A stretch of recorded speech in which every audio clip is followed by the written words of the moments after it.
Bangladesh cricket বোর্ডে এর আগে হাজারো বার তদন্ত কমিটি গঠন করা হয়েছে, হাজারো বার রিপোর্ট দেওয়া হয়েছে, কিন্তু কোনো কিছু রিপোর্ট জানা যায় না। শাস্তি কি হবে, কি ব্যবস্থা নেওয়া হবে, কিছুই জানা যায় না। এবার কি করবে? এবার কি বিসিবির সামনে সেই সুযোগ আছে দেরি করার? আপনার কি মনে হয়? বাংলাদেশ ক্রিকেটের অন্যতম একজন তারকা, বাংলাদেশ জাতীয় দলের হয়ে 130টার বেশি ম্যাচ খেলেছেন, বাংলাদেশ জাতীয় দলকে নেতৃত্ব দিয়েছেন, বিশ্বকাপের মতো একটা মঞ্চে অধিনায়ক ছিলেন এমন একজন তারকা, এবং আইপিএলও খেলেছেন এমন তারকা যে অভিযোগগুলো করেছেন, তার মধ্যে যদি সত্যতা পাওয়া যায় তাহলে কি করবে ক্রিকেট বোর্ড? এবার কি তদন্ত কমিটির দেরি করার সুযোগ আছে? রিপোর্ট কি পরে দেওয়ার সুযোগ আছে? ব্যবস্থা না নিয়ে পার পাওয়ার সুযোগ আছে? আমার কাছে মনে হয় না। এবার কিছু একটা তো হয়েই যাবে, এবং হওয়াটা উচিত। শুধুমাত্র ওই যে কিছু একটা হয়ে যাবে, ক্রিকেট বোর্ড ব্যবস্থা নেবে। কি ব্যবস্থা নেবে? নিষিদ্ধ করবে মঞ্জুরুল ইসলামকে, অথবা তার সাথে জড়িত যারা আছেন তাদেরকে নিষিদ্ধ করবে? এটাই কি সর্বোচ্চ শাস্তি? নাকি যে কাজগুলো করেছেন, যৌন হয়রানির যে বিষয়গুলো যৌন হয়রানির যে বিষয়গুলো উঠে এসেছে তার সাথে যদি যুক্ত থাকে, তাহলে এটাই কি সর্বোচ্চ শাস্তি?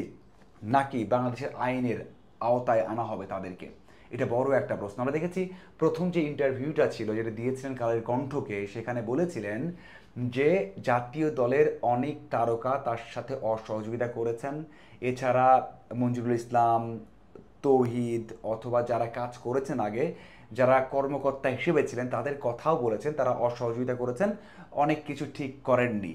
এবং এটাও বলেছিলেন যে কম্পিউটার অ্যানালিস্টও হেল্প করেনি। কিন্তু এরপরে যে ইন্টারভিউটা দিয়েছেন রিয়াসাত আজিম ভাইকে, সেখানে তো একেবারে অশ্রু ভেজা কণ্ঠে সব কিছুই বলেছেন, এবং এমনভাবে বলেছেন আপনি দেখলে বিশ্বাস করতে বাধ্য সব কথাই। আমি মানছি যে আসলে সব কথা হয়তো বা সত্য নয়, সব কথা সত্য নাও হতে পারে, কিন্তু যেই কথাগুলো বলেছেন তার মধ্যে যদি 10% সত্যতা পাওয়া যায়, আপনি কি বলবেন?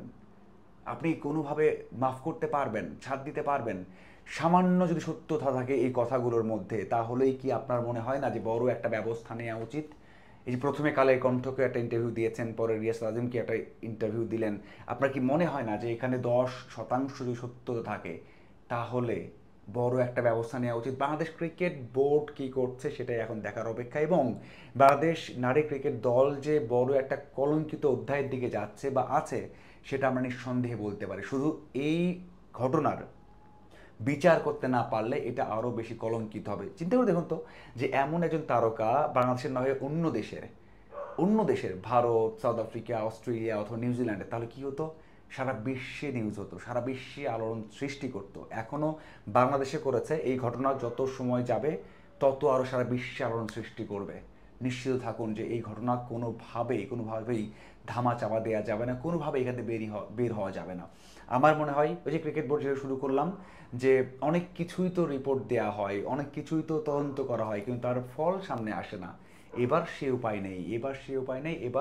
অবশ্যই এর বিচারটা হবে, অবশ্যই বিসিবি বের করবে খতিয়ে যে কে কী করেছে।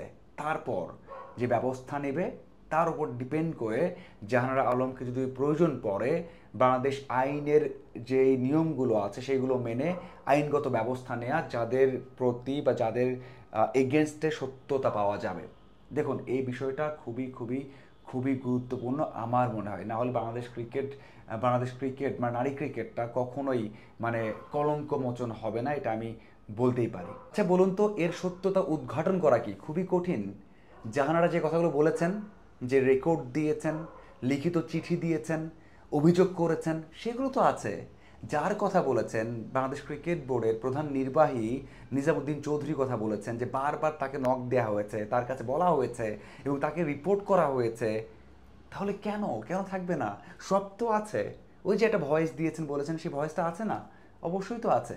সেগুলো তো আর উধাও হয়ে যাবে না। যদি উধাও করে দেন, তাহলে তাহলে দোষটা কার? তাহলে বুঝতে হবে যে কোথায় ভূত আছে, বা বলে না শস্য খেতেই ভূত, তাহলে সেটা কোথায় আছে সেটা কিন্তু পাওয়া যাবে। তার মানে এটাকে তদন্ত করে রিপোর্টটা সামনে আনার খুব বেশি কষ্টের নয়, খুব বেশি আপনার রকেট সায়েন্স নয়। সেই দিক থেকে অবশ্যই এটা 15 দিনের সময় দেওয়া হয়েছে, এই 15 দিনের মধ্যেই হয়ে যাওয়া উচিত এবং ভালো একটা রিপোর্ট আসা উচিত। দেখার অপেক্ষা সেই কাজটাই হয় কি না। তবে এখানে কোনোভাবেই এমনটা হবে না যে প্রমাণ নেই, মানে প্রমাণ নেই, এটা প্রমাণ করা যাচ্ছে না, এমনটা হওয়া উচিত নয়। কারণ সব কিছু কিন্তু লিখিত আছে, এবং এই যে যে ইন্টারভিউটা দিয়েছেন রিয়াসাত আদিম ভাইকে, সেটা কিন্তু একটা দলিল। এই দলিল ধরে কিন্তু এগুলোই অনেক কিছুই পাওয়া যাবে। আর দেখার অপেক্ষা আসলে এই জায়গাতে ক্রিকেট বোর্ড কী করে, এবং ক্রিকেট বোর্ড থেকে যেই রিপোর্টটা আসবে, যেই চূড়ান্ত সিদ্ধান্তটা আসবে, এরপর বাংলাদেশ আইনে কোনো ব্যবস্থা নেওয়া হয় কিনা, ওই যে যাদের কথা বলেছেন নাম ধরে ধরে, তাদের এগেনস্টে ব্যবস্থা কি হয় সেটাই দেখার অপেক্ষা। তবে যেটাই হোক, এটা যেন একটা দৃষ্টান্ত হয়ে থাকে, যেন আর কখনোই বাংলাদেশ ক্রিকেটে এমনটা না ঘটে, সেই ব্যবস্থাই করা উচিত, সেই নিশ্চয়তাই দেওয়া উচিত ক্রিকেট বোর্ড এবং যারা এর সাথে বা এই তদন্ত কমিটির সাথে আছেন তাদের। আপনার কি মনে হয়? কমেন্ট করে জানাবেন। ধন্যবাদ সবাইকে সহায় থাকার জন্য।